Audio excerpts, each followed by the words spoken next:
হরে কৃষ্ণ। তো আমি রেডি হয়ে গেলাম মন্দিরে যাওয়া, ইসকন রেস্টুরেন্টে যাওয়ার জন্য। মধ্যবাজার, পশ্চিম বাজার সেটা।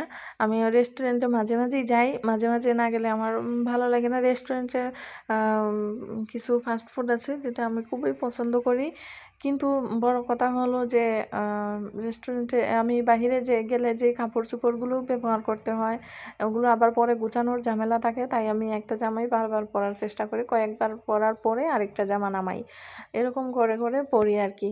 তো একটু ভালোভাবে রেডি হয়ে গেলাম সন্ধ্যার পরে। তো তখন আর তেমন একটা আমার ইয়ে ছিল না, তো মেরিলার একটু ক্রিম দিয়ে আমি বের হয়ে যাচ্ছি। তো আমি সবসময় এই ব্যাগটাই ব্যবহার করি, পছন্দ করে।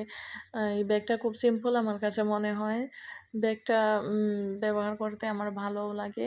আর এটা হচ্ছে কোয়ার্টার থেকে বের হয়ে লোকটা, কোয়ার্টার থেকে বের হয়ে এই হাইওয়ে রোড, এই জন্য আমার আসলে বেশি ভালো লাগে। আমি আগে আরেকটা জায়গায় চাকরি করতাম, সেখানে অনেক মানে দূর পর্যন্ত ছিল হাইওয়ে রোডে উঠতে।